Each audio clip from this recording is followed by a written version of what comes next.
Have you ever wondered why fewer men in the US are looking for dates nowadays? It's a question that's been on the minds of many people as they observe changes in the dating landscape.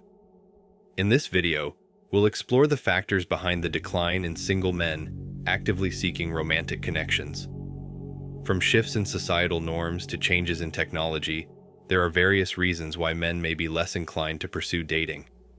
So, let's dive in and unravel the mystery behind this trend. So what is really going on? First off, let's talk numbers. Recent data from the Pew Research Center reveals that a significant 30% of adults in the US are currently not married, cohabiting, or in a committed relationship. That's a sizable portion of the population. But here's where it gets interesting. Nearly half of all young adults find themselves in the single category. However, what's truly eye-opening is the disparity between genders. While 34% of women find themselves flying solo, a staggering 63% of men are navigating the single life. Now, why is this happening? What's driving this gap? Well, it appears that fewer men are actively on the lookout for romantic connections or relationships nowadays. In fact, since 2019, the proportion of single men expressing an interest in dating has decreased from 61% to 50%. And here's a startling statistic. In 2018, a substantial 28% of men aged 18 to 30 reported a lack of sexual activity in the past year, compared to just 18% of women in the same age group. So, what's the deal with these guys? It seems like many young men are feeling disconnected from the realms of romance, intimacy, and companionship. They're not just missing out on romantic connections. They're also experiencing a lack of intimacy, struggling to forge close friendships, and battling feelings of loneliness. But let's delve into the root causes behind this phenomenon. Social media and online pornography are emerging as significant factors. With the advent of technology, some men may find it easier to seek validation and connection through virtual platforms rather than fostering real-life relationships. Additionally, there's a growing trend of women opting to date older partners, which can leave younger men feeling sidelined in the dating game. Moreover, women are becoming more discerning in their dating choices, which could further add to the challenges faced by some men in finding romantic partners. But wait, there's more to this story. A recent study conducted by the Survey Center for American Life sheds light on some alarming trends. Back in 1990, over half of men boasted 6 or more close friendships. Fast forward to 2021, and that number has plummeted by half.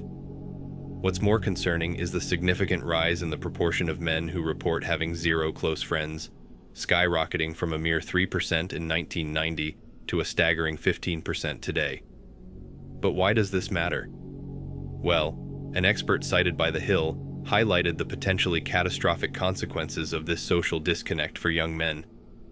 The numbers don't lie. Young men are 4 times more likely to commit suicide than young women.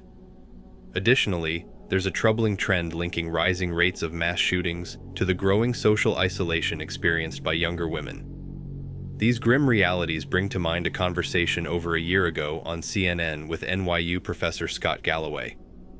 Professor Galloway emphasized the dangers posed by online dating dynamics, particularly for men in the lower attractiveness spectrum. In today's digital dating landscape, where about half of relationships are initiated online, attractiveness plays a significant role. Shockingly, the top 20% of men in terms of attractiveness receive a staggering 60% of the interest, leaving many men feeling sidelined and marginalized. But here's where it gets concerning. Professor Galloway highlighted how this imbalance can lead to a myriad of negative outcomes. Men who find themselves on the lower rungs of attractiveness may be more susceptible to conspiracy theories, misogynistic ideologies, and climate change denial. This, Professor Galloway asserts, paints a bleak picture for the future of young men in America. As Professor Galloway aptly puts it, this is not just a matter of looks or wealth, it's an existential crisis for young men. The American story, he warns, is being written with ink that fails to uplift and empower young men, and the consequences could be dire. Returning to the conversation with Professor Galloway, he underscores the age-old advantage bestowed upon those with looks or money. However, What has changed is the effect of this advantage in the digital age. Online dating platforms have amplified disparities in attractiveness, leaving many men feeling disenfranchised and disillusioned. Let's talk about investments. The middle class didn't just happen. It was a result of deliberate investments and policies. And let's not forget about tax rates. Back then, they were much higher, allowing for greater redistribution of wealth and investment in social programs that benefited young people. But wait, there's more. Today we have the social media, the double-edged sword of our modern era. Relationships today aren't forged through happenstance and mingling. They're often the result of a swipe left or right. This shift in how connections are formed only serves to increase existing issues, accelerating the decline in social connections among young men. Now let's talk about dating priorities. You see, men and women have different criteria when it comes to choosing a partner. For example, while 1/4 of men prioritize economic viability in a mate, an amazing 3/4 of women consider it essential. These differences in priorities become especially pronounced in the online dating landscape, where interactions are often reduced to a few key criteria. Look at it this way. You're swiping through profiles on Tinder, and you notice something. An average attractive guy gets swiped left less than 1% of the time. Sounds tough, right? Well, it gets even more challenging when you consider that there are 3 men on Tinder for every 1 woman. This means the competition is fierce, and for men, it often boils down to 2 main questions. Is she attractive? And can he signal his ability to provide resources in the future? But here's the kicker. Online dating platforms strip away many essential components of traditional courtship. Gone are the days of relying on vibe, humor, body language, and yes, even pheromones. These nuances, which play a significant role in real-life interactions, are often overlooked in the digital realm. And let's not forget about the importance of persistence in the pursuit of romance. In a world where instant gratification reigns supreme, the art of persistence is becoming a lost art. Now, let's talk about the changing social landscape. Gone are the days of meeting potential partners at bars, sports leagues, church, or even the workplace. With fewer opportunities for organic interactions, people are turning to online platforms as their primary avenue for meeting new people. And while these platforms offer convenience, they often lack the depth and authenticity of face-to-face encounters. Chris Williamson summed it up perfectly when he likened the dating scene to a game of high stakes. Over the past 4 decades, we've seen a significant shift in the educational and economic landscape. More women are graduating from college than ever before, and they're setting higher standards for their potential partners. It's no longer just about finding someone who's tall, dark, and handsome. It's about finding someone who's intellectually and financially compatible. To be honest, there's a pressing need for economic reform.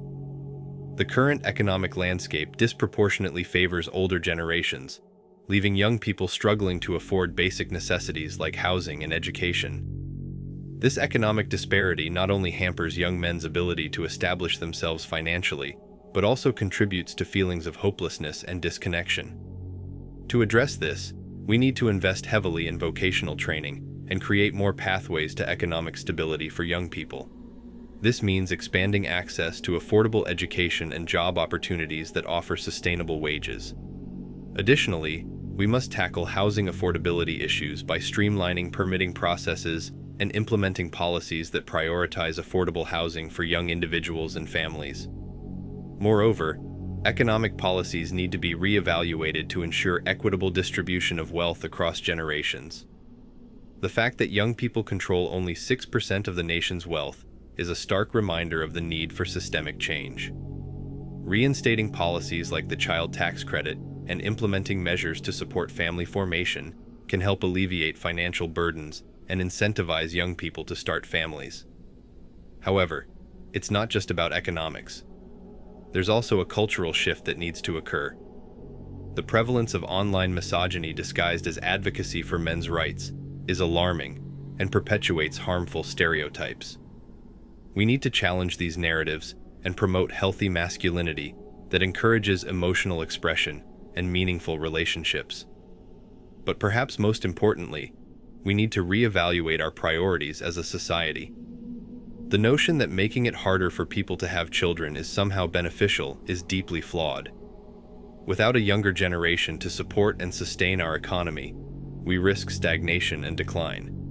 We must recognize the importance of family formation and invest in policies that support it. Looking ahead, we need to ask ourselves, what kind of society do we want to be?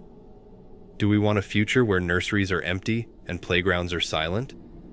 Or do we want a vibrant, thriving community where families flourish and children are celebrated? The choice is ours to make, but it requires collective action and a commitment to creating a more equitable and inclusive society for all.